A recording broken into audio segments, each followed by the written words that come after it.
ये केंद्र का रवैया ठीक नहीं है। हम अपनी तौर से कर रहे हैं भी, हम पीसफुली बैठते हैं।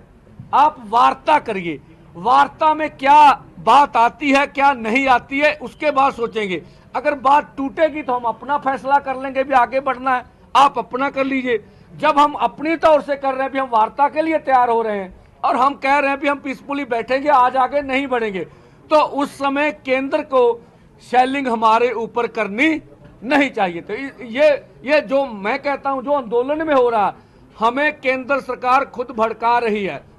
मैंने कल भी कहा था, अब पुलिस प्रहार नहीं कर रही, अर्धसैनिक फोर्स लगे हैं। अब देश का निज़म कानून देख लीजिए, अर्धसैनिक बल तब लगते हैं जब इमरजेंसी हालात हो, दूसरे देश के ऊपर अटैक करना हो। अब केंद्र सरकार अपने किसान और खेत मजदूर को दुश्मन समझ के उसके ऊपर अटैक कर रही है। जब हम, मेरी बात पूरी है, जब हम पीछे वार्ता कर रहे थे तो हमारा ट्विटर हैंडल बंद कर दिया गया। डल्लेवाल साहब कह रहे मेरा पेज बंद कर दिया, और पेज बंद होने के बाद क्या मैसेज आया कि ये एंटी नेशनल एक्टिविटी कर रहे थे, तब इनका ट्विटर हैंडल बंद किया गया। तो ये ठीक नहीं है हमें एंटी नेशनल बताना और हमारे साथ इस तरह की बातें जोड़ना।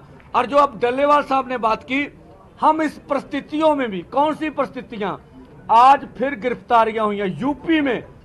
जिन यूनियन ने हमें समर्थन दिया था उनको सबको अरेस्ट कर लिया गया, ठीक है। महाराष्ट्र में अरेस्ट हुई है। अब देखें जो हमारे आंदोलन में लड़के 15-20 लड़के हैं जो अंबाला के थाने में हैं, अब जो खनौरी में, वहां से भी लड़कों को पकड़ के थाने में लिया गया। इस तरह की पोजीशन में भी हमारा मन कर रहा है कि हम वार्ता नहीं छोड़ेंगे। अगर केंद्र कोई हल करे तो हम हल करने के लिए तैयार है। हम टकराव नहीं चाहते, हमारा दिल्ली जाना अनक का सवाल नहीं है, हम बातचीत से निपटना चाहते हैं, इसीलिए आज आए हैं।